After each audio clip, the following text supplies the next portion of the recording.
c'est une année compliquée pour la ville de Bouaké. On a trouvé un Bouaké déchiré parce que traverser 10 ans de guerre, Bouaké était balafré, tout était à reprendre. C'était le désordre total, il n'y avait plus d'administration depuis 2002. Une dizaine, voire une quinzaine d'années où l'État avait perdu la main sur beaucoup de choses et particulièrement sur la gestion de son espace urbain. Même pas de mairie, en 2013, pour vous donner la symbolique de l'état de délabrement très fort de la ville de Bouaké à cette date. Au niveau des infrastructures, tout avait été laissé à l'abandon. Les femmes enceintes étaient transportées dans les brouettes. À la sortie de la crise, le tissu économique était totalement déstructuré. Bouaké était regardé comme une ville rebelle à cette époque. Quand il y a eu la crise, les premières administrations qui ont été pillées, c'était l'État civil et le ministère de la Construction. Donc tout ce qui est documents afférents à la propriété, tous ces documents ont disparu. On a trouvé deux visages de Bouaké. La partie nord, qui était dynamique, avec toutes les activités, mais beaucoup d'informels, très peuplée, et la partie sud de la ville de Bouaké qui avait été vidée de sa population. Et vider de la population, ça veut dire abandonner tout ce qui est logement, tout ce qui est habitat, tout ce qui est route. Quand la maison n'a pas été pillée et décoiffée, c'est d'autres personnes qui squattaient ces maisons. Donc on a eu de nouveaux seigneurs qui se sont installés, qui géraient la ville. Une ville qui sort de guerre, qui sort de conflits, qui a tendance à se rétablir, on voit un retour et même afflux de populations additives. De nouvelles populations se sont réinstallées en occupant les places libérées, mais aussi en occupant les places qui n'étaient pas leur place, c'est-à-dire les espaces projetés pour les équipements, les espaces non lotis. Le foncier devenait une ressource financière à la disposition des communautés. Malheureusement, certains spéculateurs se sont adressés aux communautés pour commencer à faire des lotissements d'anticipation. Il y a des quartiers qui ont été morcelés, mais qui ne remplissent pas les normes. Tous ceux qui étaient impliqués dans la chaîne foncière s'opposaient parce que la régularisation, ça veut dire qu'eux, ils devaient perdre leur pouvoir. La ville s'est étendue de façon irrationnelle. On a vraiment loti un peu partout et ça s'est fait au détriment d'une vision stratégique pour la seconde ville de la Côte d'Ivoire. À la sortie de la crise, le constat était que nous avons des agglomérations qui n'avaient plus de sol. Bouaké avait besoin d'un traitement de choc. Les autorités ministérielles ont voulu qu'on repense la ville et qu'on puisse doter la ville d'un nouveau schéma directeur. En ce qui concerne Bouaké, M. le ministre nous a dit qu'il fallait des cabinets d'envergure internationale dont les compétences sont réellement avérées. Dans les thèmes de référence, nous avons demandé qu'ils prennent en compte la mobilité urbaine. Le groupe Urbaplan et ses partenaires avaient des experts de haut niveau en matière de mobilité urbaine. Voilà comment nous arrivons à recruter le cabinet Urbaplan. Le schéma directeur d'urbanisme, cela était très important pour la ville de Bouaké pour qu'il puisse ordonner le développement spatial de la ville dans les 20 années qui allaient suivre. Pour une municipalité, ça devient une bible incontournable. Nous y avons participé vraiment avec toutes nos forces parce que nous savions qu'au bout de ce schéma directeur urbain, c'était l'avenir de la ville de Bouaké, c'était la transformation rationnelle de Bouaké qui était en jeu.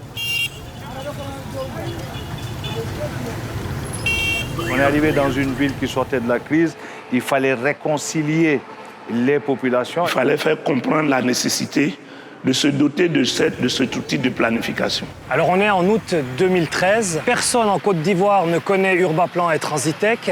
On débarque pour la première fois à Bouaké et la première impression que vous allez donner à vos interlocuteurs est la plus importante. On lance l'étude par un atelier de démarrage. Un des premiers événements où l'ensemble de la population de Bouaké se retrouvait pour aborder une question sur l'avenir et le devenir de la ville de Bouaké. La salle était bondée de monde, la population s'est déplacée avec des représentants de quartier, le préfet lui-même était là. Il y avait aussi également au cours de cette réunion la participation des chefs coutumiers et des chefs de communauté. Expliquer aux gens c'est quoi la démarche d'un schéma directeur, quelles sont les productions qui sont attendues, comment est-ce qu'on peut construire une vision d'un développement d'une ville ou d'un quartier. À La Réunion, c'était vraiment houleux parce que les gens ne comprenaient pas. Et la phase la plus importante, c'est l'appropriation de ce document par toutes les composantes de la ville et surtout les populations qui doivent exercer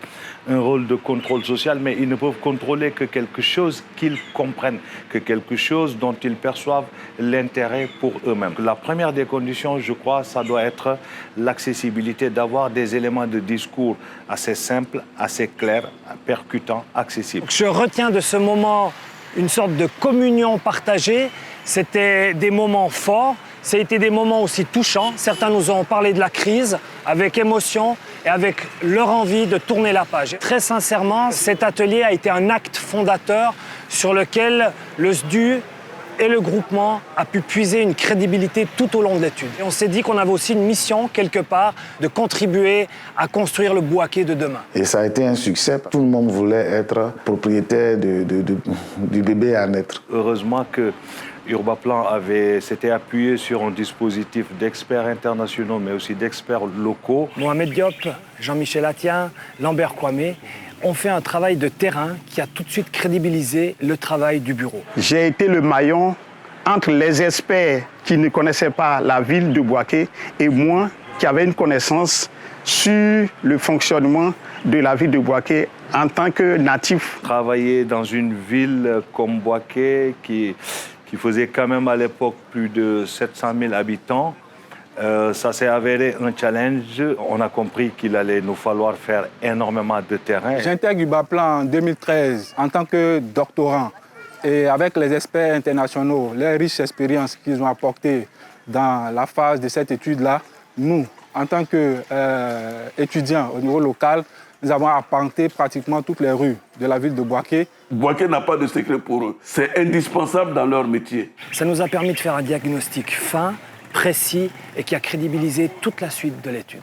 Bouaké sortait d'une dizaine d'années de crise. Il n'y avait aucune base de données. Sur chaque quartier, sur chaque bout de territoire, on fait une analyse de ce territoire pour dégager les problématiques, les forces, les faiblesses. Tu aboutis à une performance de la ville. On s'est engagé à reconstituer la base de données, que ce soit la base de données au niveau du foncier, la base de données au niveau des équipements, des infrastructures, au niveau des enjeux du développement urbain. Le dispositif s'est avéré assez pertinent pour que l'on puisse commencer l'élaboration d'un schéma directeur. On est cette fois en novembre. Le gouvernement fait à Bouaké le privilège d'organiser un conseil des ministres et on nous demande en urgence, en moins d'une semaine, de faire une présentation du schéma directeur d'urbanisme. On en était qu'à l'étape de la synthèse des enjeux. Branle-bas de combat, on essaie de créer une série de 5 posters avec chaque fois des punchlines,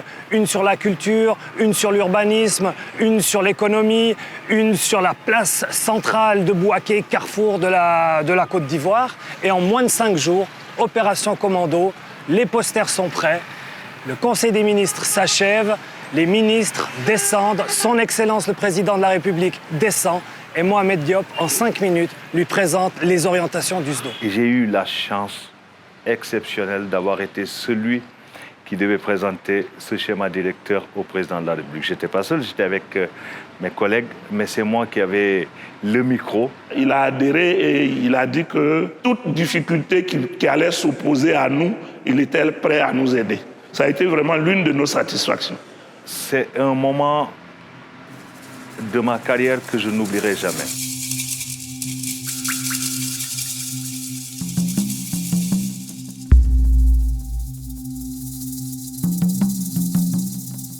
À partir du diagnostic et des enjeux du diagnostic, on a travaillé sur des orientations stratégiques à donner à la ville de Bouaké. Donc on commence à construire la vision 2035 de Bouaké.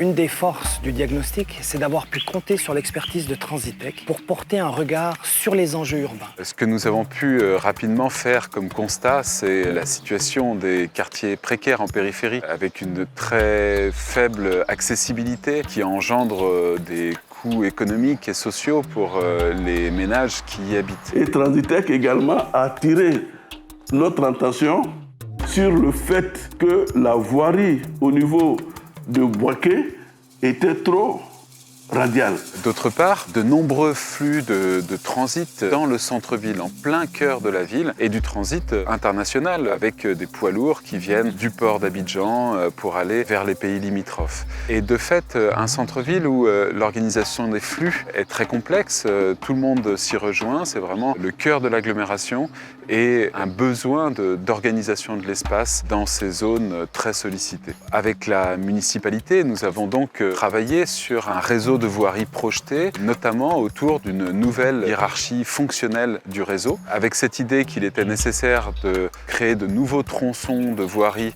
pour raccorder les quartiers périphériques aux voies pénétrantes et également que de nouveaux tronçons étaient nécessaires en tangentiel du centre-ville pour permettre aux flux de transit de ne pas passer par le centre-ville et ainsi pouvoir travailler au cœur de l'agglomération sur des aménagements qui donnent plus de place aux piétons, qui permettent une meilleure séparation des flux pour des questions de sécurité routière, mais également de qualité de l'espace public, notamment autour du grand marché qui concentre une très forte activité. Grâce à un travail, on peut dire, d'harcèlement des services de la construction, des domaines et de l'urbanisme, on a réussi à faire un assemblage de tous les plans de lotissement validés ou en cours de la ville de Bouaké. Et ça nous a donné une vision, parfois même un peu cruelle, de Bouaké, parce qu'on a constaté que les coûts partis permettaient déjà d'englober la ville de Bouaké à l'horizon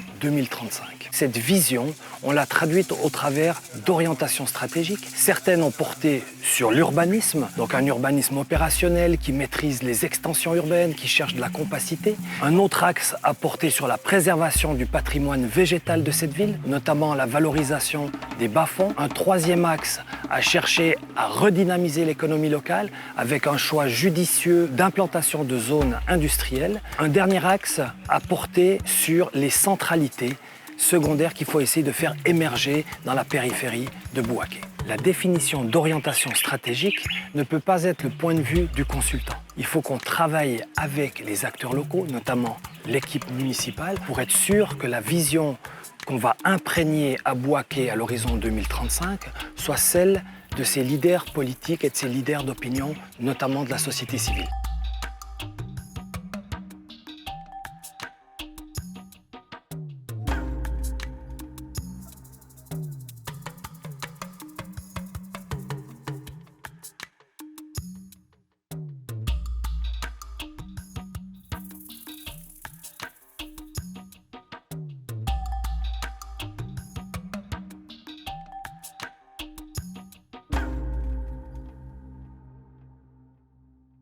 Sur la base du SDU, on a mis en place des programmes d'investissement prioritaires dans un certain nombre de programmes de voirie urbaine. Tu t'appuies maintenant sur des financements pour essayer de structurer la vision et de la traduire sur le terrain. Le document nous a permis d'élaborer des fiches d'investissement prioritaires bancables, de manière à pouvoir nous orienter vers des bailleurs. La zone marchande du centre-ville, c'est ce projet qui a séduit le bailleur de fonds, notamment l'Agence française de développement.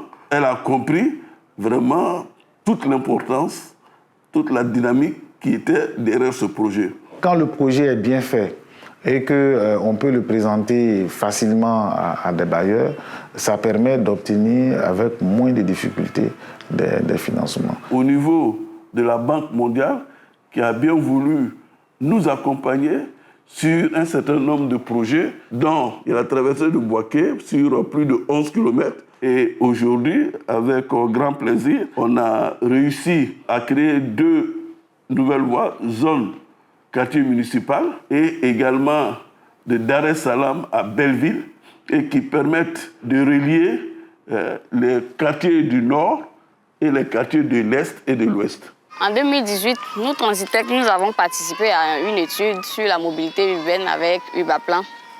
Cette étude a consisté à faire le comptage des engins qui passaient sur la route afin d'installer les feux tricolores dans la ville de Bouaké. Parce qu'avant cette étude, la circulation dans la ville de Bouaké était tellement dense qu'il y avait trop d'accidents. Et grâce à cela, en tout cas, cette étude a été favorable pour toute la ville de Bouaké, pour le commerce dans la ville de Bouaké.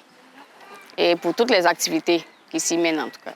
Ça fait 10 ans que nous sommes aux commandes de la ville de Bouaké et pendant ces 10 ans, nous avons compulsé régulièrement ce document pour essayer de voir si on cadrait avec le SDU. Tout ce qui est infrastructure qui est en train d'être mise en place au niveau de la ville de Bouaké tire son essence du schéma directeur. Beaucoup de nos programmes d'investissement prioritaires ont été repris en matière de voirie, en matière d'équipement. Nous qui connaissons Bouaké depuis tout petit, nous voyons véritablement une véritable évolution de Bouaké depuis ces dernières années. Aujourd'hui, il faut reconnaître que Bouaké s'est transformé depuis 10 ans. Vraiment, avant l'arrivée du goudron à Broukro, la commune de Broukro, vraiment l'accès était difficile.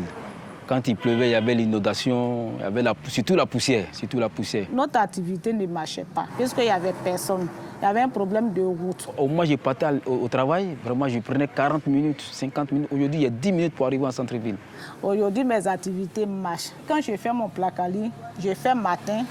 D'ici 10h, 11h, c'est fini. Je reprends. Ça veut dire que la marmite est toujours au feu, jusqu'au soir. On a la maternité, on a la boulangerie, des boulangeries, on a des magasins, on a même le commissariat juste à côté. La scolarité des enfants, Dieu merci, ça va. Les enfants pour aller à l'école, aujourd'hui, il y a une facilité. Il y a les bus maintenant qui circulent à cause du goudron. J'arrive à payer ma maison, à payer l'électricité, l'eau. En tout cas, je m'en sors. Donc tout ça, ce sont les avantages et c'est le développement. Aujourd'hui, je suis sûr que nous sommes au-delà du million. Bouaké a pris une dimension spatiale et une dimension en nombre qui est un défi que nous devons prendre à bras le corps parce que cela pose justement le problème de la rationalisation qui est apportée par le SDU et les événements qui s'opposent à cette rationalisation. Ce schéma directeur d'urbanisme n'a pas réussi à canaliser la frénésie de lotissement dans toute la couronne de Bouaké. Il manque cet espace industriel important pour que Bouaké puisse redevenir cette deuxième capitale de la zone UMOA sur le plan économique. 10 ans plus tard, il y a des nouvelles thématiques qui émergent. C'est un axe qu'on ferait beaucoup plus fort de travailler sur la transition écologique et la trajectoire que Bouaké doit prendre dans ce sens-là. Un autre regret peut-être, plus modeste, on a des bas-fonds. Et ces bas-fonds, ce sont des coulées vertes, ce sont des coulées bleues. On avait une ambition de les protéger et de les valoriser. Jusqu'à présent, je dirais que c'est une dimension qui n'a pas reçu un grand écho. Enfin, on avait quelques forêts résiduelles dans le périmètre immédiat de la ville. On aurait dû sanctuariser ces espaces-là, mais il y a suffisamment d'aspects positifs pour pouvoir faire le deuil de ces quelques points. Les clés de succès de cette opération sont multiples. La première, il faut qu'on ait une complicité professionnelle entre les différents acteurs du schéma directeur. Entre la collectivité locale, qui est quand même le bénéficiaire de cet outil, entre le commanditaire, qui est le ministère en charge de l'urbanisme, et l'équipe de consultants. Une deuxième condition de succès, c'est de bénéficier de suffisamment de temps et de suffisamment de moyens. Pour faire une étude de qualité de ce type-là, il vous faut des données de base. Il faut que vous puissiez disposer de données démographiques, donc des données d'un recensement général de la population relativement récent. Il faut que vous bénéficiez d'une image satellite récente qui vous permet de faire des analyses de tissus urbains, qui vous permet de faire des analyses de densité. Et enfin, il vous faut un fond de plan numérique à partir duquel vous ferez toute votre cartographie thématique. Il est aussi important qu'à certaines étapes, à certaines phases de l'étude, on puisse mettre en œuvre une approche participative. Il faut qu'il y ait de la concertation, il faut qu'il y ait de la co-construction. Un autre enseignement de ce schéma directeur d'urbanisme, c'est l'impérieuse nécessité d'articuler des compétences en urbanisme et des compétences en mobilité. Je pense en toute modestie qu'une des forces des bureaux comme Transitec et d'Urbaplan, c'est de savoir articuler une expertise internationale qui a fait ses preuves, mais surtout une expertise nationale qui porte un regard sur les enjeux locaux que jamais nous ne pourrons porter. Nous mettons en exergue cette volonté d'avoir une cohérence dans la planification et surtout, à terme, avoir une ville qui fonctionne bien. Nous intégrons systématiquement la problématique de la mobilité urbaine dans la réflexion en ce qui concerne les projections spatiales. Nous continuons à rechercher les moyens pour que toutes nos villes en Côte d'Ivoire bénéficient des outils de planification. L'exemple de Bouaké, où à la fin de l'étude, les résultats ont permis d'intéresser des bailleurs de fonds et qu'aujourd'hui, on a la mise en œuvre du schéma directeur à travers certains projets clés, c'est un exemple que nous souhaitons pouvoir répliquer pour la réalisation des plans d'urbanisme de 80 chefs-lieux de département. Je le dis souvent à nos consultants nationaux pour dire, mais suivez l'exemple d'Urbaplan.